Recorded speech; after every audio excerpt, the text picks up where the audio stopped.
All right, welcome to Drum Talk. And today's Drum Talk is going to be a quick one on the Soundbrenner Pulse. I just picked this up yesterday, so this is not an unboxing. The reason I'm not doing an unboxing is because I bought it from Guitar Center. Got a great deal on it. One of those Cyber Monday type deals from Guitar Center. Matter of fact, let me tell you the story of it. I'm on Instagram, and on Instagram, I kept seeing these ads for the Soundbrenner Pulse, and I've been looking at this thing for a long time. Is it worth the money? Is the question mark, right? And I'll get to that at the end. My thoughts on some of this and where I think, how it might work for some people, how it's a kind of a fun practice tool. I'll tell you about my experience playing with it today on my lesson and a couple other things. But I bought it this week because Soundbrenner kept running this ad 80% off. 80% off, 80% off. Now it normally goes for $100, $99. So I'm thinking maybe 80 bucks is worth buying it for. So here's what happened. I went to the ad, I clicked on the ad, and they were only offering the packages above this with the straps, the extra straps and all kinds of stuff for the 80% off. The Soundbrenner was at $99. I was a little bummed. My wife said, yeah, go ahead, buy it. So anyhow, I punched it in Google, and I found it at Guitar Center for $69. 30% off. I said, fine, I'll buy it at Guitar Center. Free shipping. I've had to pay the tax, of course, because Guitar Center is in my state, and it just got here yesterday. Now, here's my beef with Guitar Center. Guitar Center sent me a restock. It has a piece of Scotch tape across the top, all right, and nothing was in plastic. Now, does the device work? It does work, and I'm going to talk about it. Now, the device works best with the app. Without the app, you can tap it and it'll start going where it's at. Or you can hit tap tempo and you'll change the tempo. Okay? Now here's what I've learned for drummers. Drummers need this thing at the strongest pulse possible for it to work for you. If you're practicing on a practice band, it might work, but truthfully, if you're playing drum kit, you need it the strongest pulse possible. Now here's the unpractical thing about this. The way you change the tempo is you dial the knob, but there's no digital face on it, so you can't really see what the tempo is. And this is where the app comes in. So, I still haven't figured out how to shut this thing off yet. All right, so let's start from the beginning, turning it on, shutting it off, and going there. So turning it on is as simple as turning the knob and tapping twice, and it comes on. If you want it to start, you start tapping on it.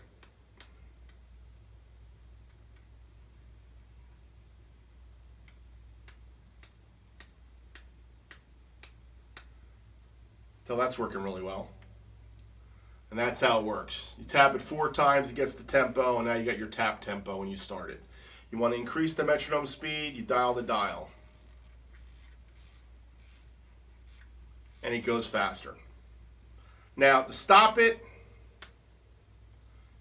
you got to put 2 fingers on it. If you hold it long enough, it shuts the device off. So, let's turn it back on again, and this time let's talk about the app. Now, let's go back to the app. Turn it off for a second. There we go. So here's the Soundbrenner app on my iPad. It's this little metronome right here. I click on it, comes on. Now, when you get your app working, what you have to do with this thing is you have to sync it. So the first thing you're gonna do is go to Settings. And the first time you do this, you got to log in and give it a password and all that good stuff. So it knows it's my iPad. It says Pulse 2875E. It's searching for it. Now, I didn't turn it on. So let me turn this on. And to turn it on again, it's click.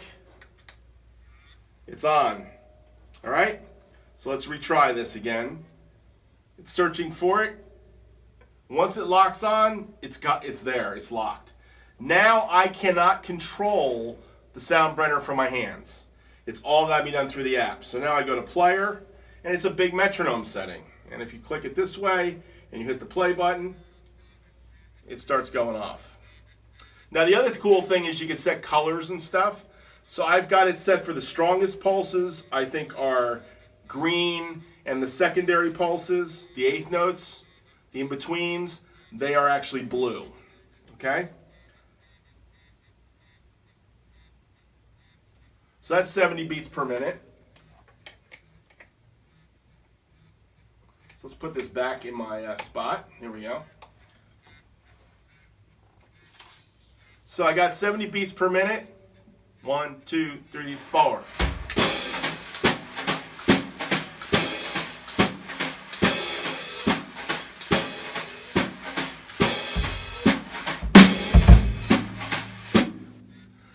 So with brushes, it's pretty much there. When you start playing sticks, it can seem to get lost, and you're not sure you're with it or not.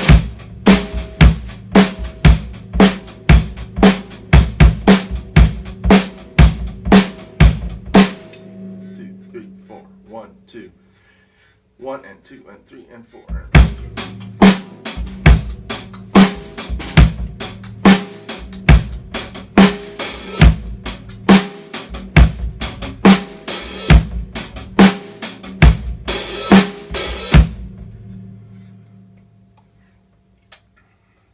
So, the bottom line to the thing is, using it solo, it's possible, but it doesn't seem practical because you don't know what tempo you're going. Now you can do tap tempo, and if you're working in a band and you just pop and tap tempos, it might work for you. The vibration itself, it's really not killer, and it takes a while to get used to doing it haptically, playing with it. Now, I had a drum lesson in here today, and I used the metronome setting on my iPad, and I set my pulse up, and I could feel us locking into it. So it's possible. It's going to take a while to get used to, but is it practical versus using a hearing click? I don't know. I haven't tracked anything with it. Now, there's a way to hook this up to Logic and run this as your click. Of course, that loud buzz probably is going to get in the overhead, so I don't know how practical that is using that. Right now, I have the wristband and I have the armband. They have one that goes around your body. And they say the body one, putting it like over your heartbeat, really works really cool. I don't know if I'm going to make a $30 investment, though, to see if that works that way. But I will say for the 70 bucks I paid for it, it's worth the try. And I will give you more updates on the Soundbrenner Pulse as I learn more about it. But I can see me playing with this a little bit in my studio, but I don't see me taking it out on a gig anywhere. And I don't see it replacing a traditional click track in any way. So the metronome app's cool. You can set up libraries and songs and set lists and all that kind of stuff. So you could use it in church. It's got lots of different rhythms. I will tell you, setting up different rhythms on this just makes it harder to kind of work with. I think working with quarter notes and eighth notes pulse is enough for this thing until you get really, really used to it. And then you might want to start messing with rhythms. But I find even doing rhythms on a regular click track metronome to be a lot harder than it has to be. Anyhow, I'm going to have some friends over this week, and we're going to play with it a little bit. And I'll give you some more news on it as I get it. But Soundbrenner Pulse, full price deal, not so much. I'm not feeling that. But if you get a deal on it, it might be worth it to you to try. Yeah. I mean, I tried it on my ankle. It was okay. I tried it on my right foot versus my left foot. I liked it better on my left foot. I got it on my left hand. I've tried it on my right hand. I don't know if I found the right spot for this thing yet. I will tell you, it has to be pretty tight. If it's not tight, it's not going to work. Okay? So, anyhow, battery life is supposed to be about 6 hours. So we'll see. But it's an interesting device, and it's worth trying. So think about it, you know, as a Christmas present. But am I sold on it completely? I'm not sold on it completely yet.